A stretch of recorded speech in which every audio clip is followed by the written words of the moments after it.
Hello दोस्तों, स्वागत है आपका हमारे चैनल फैक्ट्स फॉर्च्यून पे। ऐसे ही मज़ेदार फैक्ट्स जानने के लिए सब्सक्राइब करिए हमारे चैनल को और बेल आइकन दबाकर आने वाली वीडियो का मज़ा लीजिए। तो रेड लाइट पर खड़ा होना तो हम में से किसी को नहीं पसंद, पर क्या आप जानते हैं कि एक इंसान करीब 2 हफ्ते निकाल देता है रेड लाइट पर खड़े रहकर अपने जीवन में।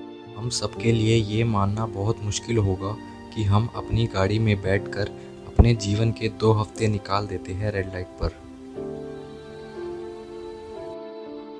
दोस्तों, ये तो आप सब जानते ही होंगे कि भारत में सबसे ज़्यादा पोस्ट ऑफिस है। पर क्या आप जानते हो कि भारत में ही एक ऐसा पोस्ट ऑफिस है जो एक लेक पर बना है?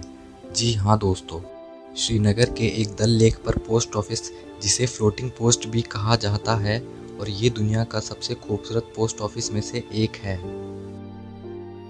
दोस्तों, इतिहास में ऐसा कहा गया है कि अमेरिका की खोज कोलंबस ने की थी, परंतु अमेरिका की खोज एक नॉर्स एक्सप्लोरर ने की थी जिसका नाम लीफ एरिक्सन था। ऐसा कहा जाता है कि कोलंबस ने तो खोज के 500 साल बाद कदम रखा था अमेरिका में। दोस्तों, क्या आप जानते हो भारत देश में सबसे ज़्यादा मस्जिद है? जी हाँ दोस्तों, भारत में करीब 14.5% मुस्लिम कम्युनिटी है। यहाँ पर 3 लाख से ज़्यादा मस्जिद है। जामा मस्जिद और मेका मस्जिद, ये कुछ यहाँ के प्रसिद्ध मस्जिद में से एक है। दोस्तों, क्या आप जानते हो एडोल्फ हिटलर के भतीजे विलियम हिटलर ने वर्ल्ड वॉर 2 में यूएस नेवी को सर्व किया था? जी हाँ दोस्तों, विलियम का जन्म लिवरपूल में हुआ था और उन्होंने यूएस नेवी को सर्व किया था नाजी लीडर के खिलाफ। दोस्तों, आपको ये तो पता होगा कि एक इंसान के शरीर में 206 हड्डियां होती है, पर क्या आपको ये पता है कि जन्म लेने के बाद एक शिशु में कुल मिला के 300 हड्डियां होती है? अगर आप ये फैक्ट पहली बार सुन रहे हैं तो कमेंट सेक्शन में लिखकर ज़रूर बताएं। आज की आधुनिक दुनिया में कंप्यूटर्स के बारे में तो सभी जानते होंगे, पर क्या आपको ये पता है कि जिस कीबोर्ड डिज़ाइन को हम आज इस्तेमाल करते हैं वो टाइपिंग स्पीड घटाने के लिए बनाया गया था? जी हाँ, 1870 के दशक में जो टाइपराइटर के शुरुआती डिज़ाइन में बहुत सारी टेक्निकल दिक्कत होने लगी, जैसे मेटल बार्स जो कि अल्फ़ाबेट और अलग अलग कैरेक्टर्स होल्ड करते थे, वो आपस में टकरा के ख़राब हो जाते थे। इसी परेशानी को दूर करने के लिए क्रिस्टोफर लैथम शोल्स ने कीबोर्ड के डिज़ाइन में कई बदलाव लिए। आखिरकार ई रेमिंगटन एंड सन्स ने क्वर्टी कीबोर्ड का आविष्कार किया, जिसने मेटल बार्स की परेशानी को दूर करने के साथ टाइपिंग एक्सपीरियंस को भी बढ़ावा दिया।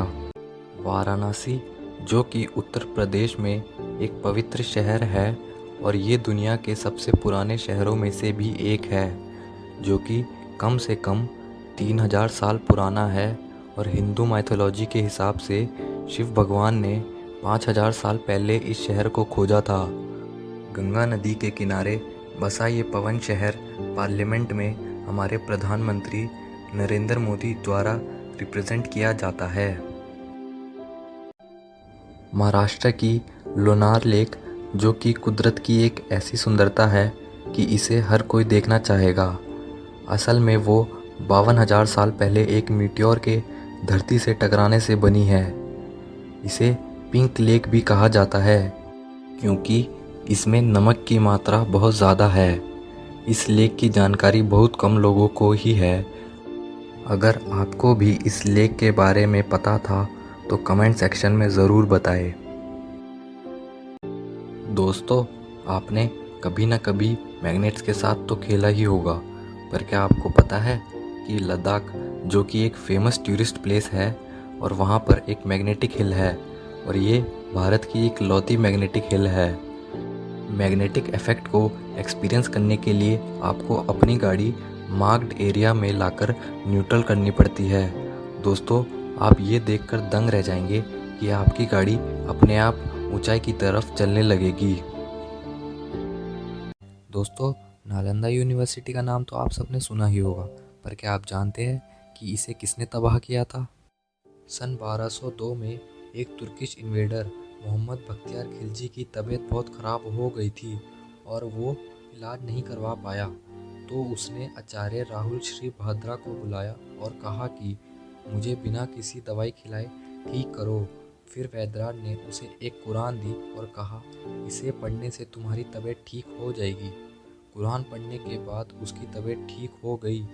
एक भारतीय को उसकी सभा के डॉक्टर से ज़्यादा नॉलेज थी, ये सोचकर गुस्से में आकर उसने 9 मिलियन आयुर्वेदिक मैन्युस्क्रिप्ट जला दी और लोगों की हत्या भी कर दी।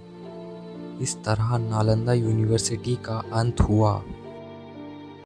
दोस्तों, इंडिया की पहली smart city Dholera sir Gujarat में बनने जा रही है, जो कि भारत का और साथ ही साथ भारत की सरकार का ड्रीम प्रोजेक्ट है। मेट्रो से लेकर एयरपोर्ट तक इस सिटी में आपको सब देखने को मिलेगा। गेंगिस खान अब तक का सबसे बड़ा कॉन्करर आखिर भारत को क्यों नहीं जीत पाया? दिल्ली के सुल्तान इल्तुमिश को हराने के बाद गेंगिस खान और भारत के बीच में रह गई थी तो बस एक नदी। कई हिस्टोरियन का मानना है कि भारत के गर्म क्लाइमेट की वजह से उसने भारत को इन्वेड करने से मना कर दिया था, पर यह कारण उतना यकीन दिलाने लायक नहीं था, क्योंकि तुर्किश इन्वेडर जो कि कोल्ड क्लाइमेट से आए थे वो भारत को जीतने में और यहाँ रूल करने में सफल रहे थे। ऐसा कहा जाता है कि बुद्धिज़्म मंगोलिया में कई सालों से अपनी जगह बना के रखे हुआ था और इसलिए गेंगिस खान ये नहीं चाहता था कि जिस देश ने इस धर्म को जन्म दिया उसमें खून बहे। गेंगिस खान ने अपने देश और परिवार के बदले के लिए ही दूसरे देशों में वार किया था। भारत और गेंगिस खान के बीच कोई आपसी विवाद ना होने की वजह से उसने भारत को लूटने से इनकार कर दिया था। धन्यवाद दोस्तों, अगर आपको हमारी ये वीडियो पसंद आई तो इसे लाइक, शेयर एंड सब्सक्राइब ज़रूर करिएगा।